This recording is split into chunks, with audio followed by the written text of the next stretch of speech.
చెల్లి ఇద్దరు వాళ్ళే రెడీ అయ్యి పొద్దున్న స్కూల్కి వెళ్ళి బాగా చదివి ఆమె ఈరోజు ఒక క్లాస్ టాపర్గా మన ముందర నిలబడుతుంది.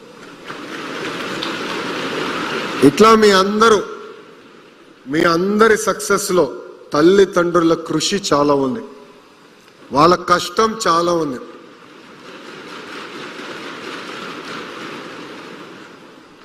మొన్న చాగంటి కోటేశ్వరరావు గారితో నైతిక విలువలపైన ఒక సమావేశం ఏర్పాటు చేసుకున్నాం. ఆ సమావేశంలో చాగంటి కోటేశ్వరరావు గారు మంచి మాట చెప్పారు. అది నిన్న గౌరవ ముఖ్యమంత్రి గారు నాకు గుర్తు కూడా చేశారు. ఆ మాట ఏంటంటే, మనం తీసుకుపోయే నిర్ణయం ఒక్కసారి ఆలోచించి ఇది మన తల్లికి చెప్పగలుగుతామా చెప్పలేమా, చెప్పలేకపోతే ఆ నిర్ణయం మనం తీసుకోకూడదు, చెప్పగలిగితే ఆ నిర్ణయం తీసుకోవాలని చాలా సింపుల్గా చెప్పారు. ఇది మీ అందరికి ఎందుకు చెప్తున్నానంటే, ఇక్కడ మీరందరూ ప్రయోజకులుగా మారుతారు. భవిష్యత్తు మన చేతిలో ఉంటుంది. గౌరవ ప్రధానమంత్రి శ్రీ నరేంద్ర మోడీ గారు వికసిత్ భారత్ అంటే 2047కి భారతదేశం ఒక డెవలప్డ్ దేశంగా తయారు చేయాలని మనందరికీ పిలిపించారు. ఇది కేవలం ప్రజాప్రతినిధులు ఐఏఎస్ అధికారులతోనే సాధ్యం కాదు. ప్రజలందరం మనం భాగస్వామ్యం అవ్వాలి, మీరందరూ భాగస్వామ్యం అవ్వాలి. డెవలప్డ్ కంట్రీ అంటే కేవలం పర్ క్యాపిటల్ ఇన్కంలో కాదు, హ్యూమన్ డెవలప్మెంట్ ఇండెక్స్లో కాదు, నైతిక విలువలు కూడా చాలా చాలా అవసరం. అందుకే గౌరవ ముఖ్యమంత్రి గారు చాగంటి కోటేశ్వరరావు గారిని క్యాబినెట్ ర్యాంక్ ఇచ్చి సలహాదారుగా నియమించారు. కానీ చాగంటి కోటేశ్వరరావు గారి గొప్పతనం ఏంటో తెలుసా? క్యాబినెట్ ర్యాంక్ అంటే ఒక ప్రభుత్వ వాహనం ఉంటుంది, ప్రభుత్వమే పెట్రోల్ బిల్లు, ఫోన్ బిల్లు, ట్రావెల్కి అంటే గవర్నమెంట్ రిలేటెడ్ ట్రావెల్స్ చేస్తే ప్రభుత్వమే బిల్స్ చెల్లిస్తున్నాయి. ఆయన అది యాక్సెప్ట్ చేయలేదు. నాకు ₹1 అవసరం లేదు, ప్రభుత్వం ఇచ్చిన బాధ్యత నా డబ్బులు నేను ఖర్చు పెట్టుకుని నిర్వహిస్తానని చాగంటి కోటేశ్వరరావు గారు చేశారు. ఇవన్నీ మీకు ఎందుకు చెప్తున్నానంటే, నైతిక విలువలు అనేది చాలా చాలా అవసరం. మీరందరూ రాబోయే తరం, మీ అందరి కోసం మేము అహర్నిశలు కష్టపడుతున్నాం. మీరు చూస్తే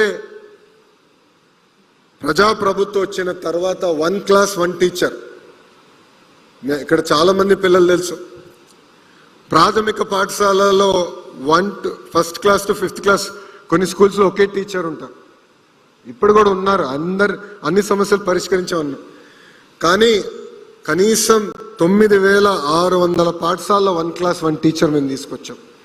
మీరు చూసారు, మెగా పేరెంట్ టీచర్ మీటింగ్ కూడా ఏర్పాటు చేశాం.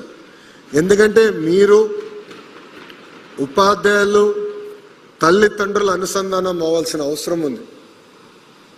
నేను మళ్ళీ రిపీట్ చేస్తున్నా, ఇక్కడున్న పిల్లలు, ఉపాధ్యాయులు, తల్లిదండ్రుల అనుసంధానం అవ్వాల్సిన అవసరం ఉంది. ప్రభుత్వం చేయాల్సిన బాధ్యత, నేను నెరవేర్చాల్సిన బాధ్యత మేము చేస్తాం, ఎలాంటి సందేహం లేదు. కానీ మనం ప్రయోజకులుగా మారాలి, సమాజాన్ని మనం లీడ్ చేయాలంటే తల్లిదండ్రుల బాధ్యత కూడా చాలా ఉంది. ఈరోజు క్రమశిక్షణ పట్టుదల నాలో ఉందంటే దానికి కారణం నా తల్లి భువనేశ్వరి గారు. చిన్న వయసు నుంచి మీ తల్లిదండ్రులు మిమ్మల్ని కొడతారు లేదు నాకు తెలియదు, కానీ చిన్నప్పుడు మా అమ్మ నన్ను కొట్టేది. ఒక్క చిన్న తప్పు చేసినా గట్టి కొట్టేది.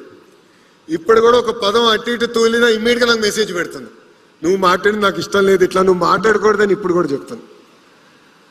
సో అందుకే తల్లిదండ్రుల బాధ్యత కూడా ఉంది. అందరినీ మేము అనుసంధానం చేశాం. ఇంతేకాకుండా నేను కూడా కోరేది, ఇక్కడున్న మీ అందరి నుంచి కొన్ని విషయాలు ఉన్నాయి. తెలుగు వాడక భాషల్లో కొన్ని పదాలు ఉంటాయి, దాంట్లో మహిళల్ని కించపరిచే విధంగా వాడే పదాలు కొన్ని ఉంటాయి. గాజులు తొడుక్కున్నావా, చీర కట్టుకున్నావా, అమ్మాయిలాగా ఏడవద్దు, అమ్మాయిలాగా వ్యవహరించదని. దీనికి ఫుల్ స్టాప్ పెట్టాల్సిన బాధ్యత ఇక్కడున్న యువకులందరిపైన ఉంది, మీ పైన ఉంది. ఇంట్లో ఎవరిని అది వాడితే మీరు వాడద్దు, మా మంత్రి గారు చెప్పారు అని చెప్పాల్సిన బాధ్యత మీ పైన ఉంది. వికసిత్ భారత్ మనం సాధించాలంటే మన సమాజంలో మహిళలు మగవాళ్ళు సమానం అనేది నిరూపించాలి, ఆచరణలో తీసుకురావాలి. కేవలం టెక్స్ట్ బుక్స్ లో కాదు, అమలు చేయాలి. ఏ సమాజంలో అయితే మగవాళ్ళతో సమానంగా ఆడవాళ్ళని మనం గౌరవిస్తామో, అన్ని రంగాల్లో ప్రోత్సహిస్తామో, ఆ దేశమే డెవలప్డ్ దేశం అవుతుంది. అందుకే ఇక్కడున్న అబ్బాయిలందరూ చెప్తున్నా, అమ్మాయిల్ని కించపరిచే విధంగా మీరు ఎవరన్నా మాట్లాడితే నేనే వస్తా, 2 గట్టి కొడతా. మాకు మొహమాటాలు ఏమీ లేదు ఈ విషయంలో. కించపరిచే విధంగా మనం మాట్లాడకూడదు, మహిళల్ని మనం గౌరవించాలి.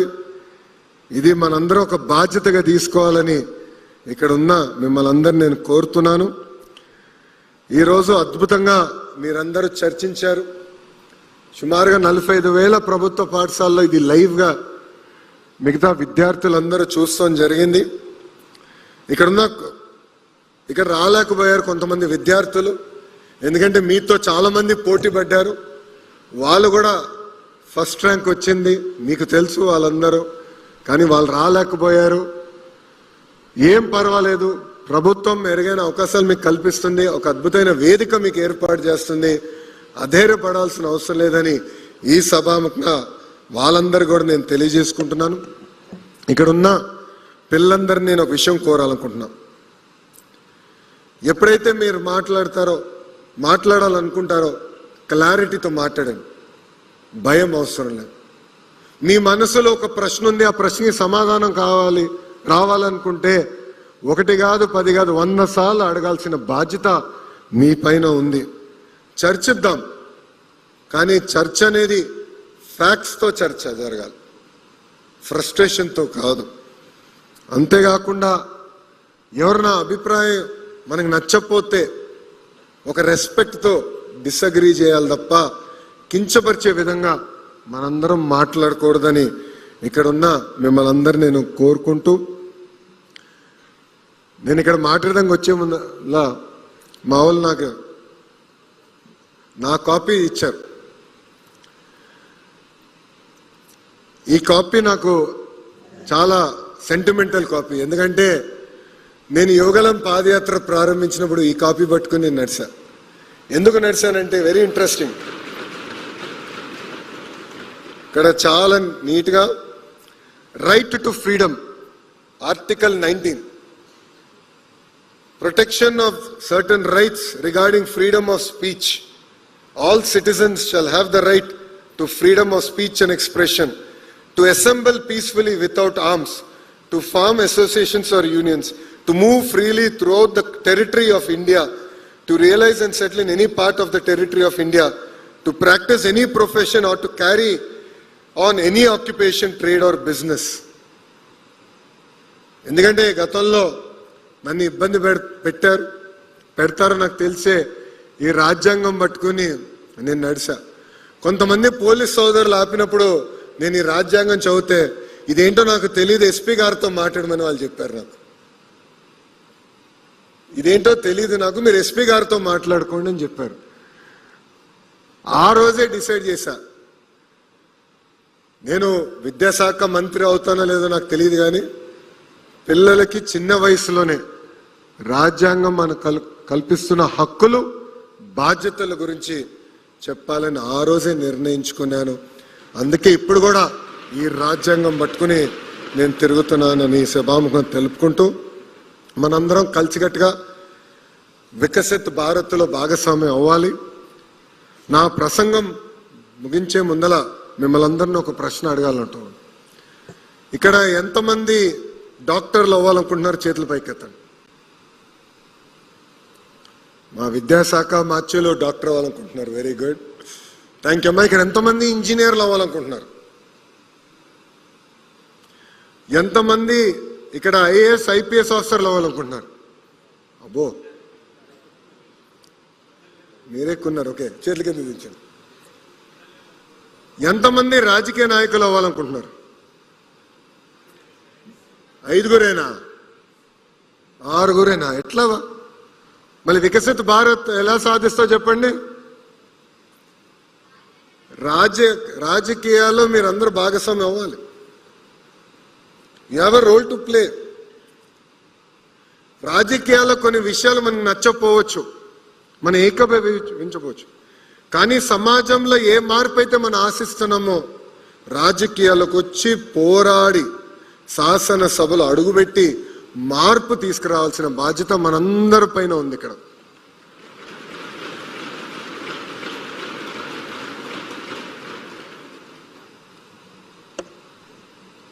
తల్లిదండ్రుల ప్రోత్సాహంతో నేను కార్నిగీ మెల్లన్లో చదివా, వరల్డ్ బ్యాంక్లో 2 సంవత్సరాలు పనిచేశా, స్టాన్ఫర్డ్ ఎంబీఏ చేశా, తిరిగి 5 సంవత్సరాలు హెరిటేజ్ చూసుకున్నా, దాని తర్వాత రాజకీయాల్లోకి వచ్చా.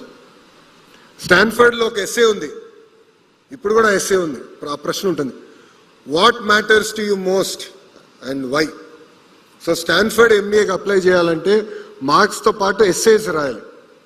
నేను రాసినప్పుడు 2 ఎస్సేలు ఉన్నాయి, ఇప్పుడు పెంచారంట 4 ఉన్నాయి. కానీ ఈ ప్రశ్న ఇంకా ఉంది, what matters to you most and why. ఆ రోజు నేను ఏదైతే ఎస్సేలో రాశానో అదే నేను ఆచరించాను. పబ్లిక్ సర్వీస్కి రావాలి, పాజిటివ్ లీడర్షిప్ తీసుకురావాలి. అప్పుడే సమాజంలో ఏ మార్పు అయితే మనం ఆశిస్తున్నాం అది మనం సాధించగలుగుతామని నేను చెప్పాను. సో ఇక్కడున్న మిమ్మల్ని అందరూ కూడా నేను కోరుతున్నాం, కొన్ని రాజకీయాల్లో అన్నీ నచ్చితే అన్నాం, కానీ అది మార్చాలంటే రాజకీయాల్లోకి వచ్చి మనం మార్చగలుగుతాం. అది ఇక్కడ ఉన్నా మీరు అందరూ ఆలోచించాలని ఈ సభాముఖం నేను కోరుకుంటూ, రాజకీయాల్లో పాల్గొనాలి, చర్చించాలి, ఇంట్లో కూడా మాట్లాడాలి. ఏం జరిగింది ఈరోజు, కుదిరితే న్యూస్ పేపర్ కూడా చూడాలి, ఎంబైబ్ చేసుకోవాలి. ఏ ప్రొఫెషన్కి వెళ్ళినా, రేపు మీరు ఒక ఐఏఎస్ అధికారి అయినా, ఐపీఎస్ అయినా, ఒక డాక్టర్ అయినా, ఇంజనీర్ అయినా, లేదంటే ఆర్ట్స్లోకి వెళ్ళినా, ఒక ఆర్కిటెక్ట్ అయినా, ఎనీ ఫీల్డ్, లాయర్ అయినా, ఎనీ ఫీల్డ్, చట్టాలు చేసేది చట్టసభలు. మనం ఆ ఫీల్డ్లో ముందరికెళ్ళాలి, ఎలా వెళ్ళాలని ఫ్రేమ్వర్క్ ఇచ్చే చట్టసభలు. అందుకే ఆ చట్టసభల్లో కూడా మీరు అడుగు పెట్టాలని నేను ఈ సభాముఖంగా మిమ్మల్ని అందరినీ నేను కోరుకుంటూ, మీకు ఇంకా టైం ఉంది, ఎందుకంటే ఇక్కడ 8th క్లాస్ నుంచి 10th క్లాస్కే టైం ఉంది. ఇప్పుడే రాజకీయాల్లోకి రమ్మని నేను చెప్పట్లేదు, కానీ always keep this in mind. Think about us, think about politics, think about the change you want to bring in politics, think about the positive leadership you want to see in politics, and debate, discuss. And చివరిగా మిమ్మల్ని అందరినీ ఒకటే కోరుతాను, మీరు ఏ రంగానికి వెళ్ళినా, ప్రపంచంలో ఏ దేశానికి వెళ్ళినా, make Andhra Pradesh proud and make India proud.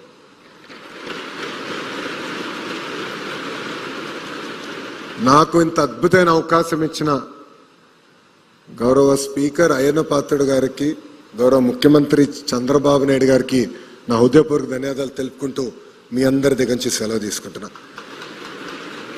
అందరికీ నమస్కారం. జై హింద్. మొత్తం రాష్ట్రం తెంపడాలి. జై హింద్. థ్యాంక్ యూ అమ్మా. Thank you sir, thank you very much.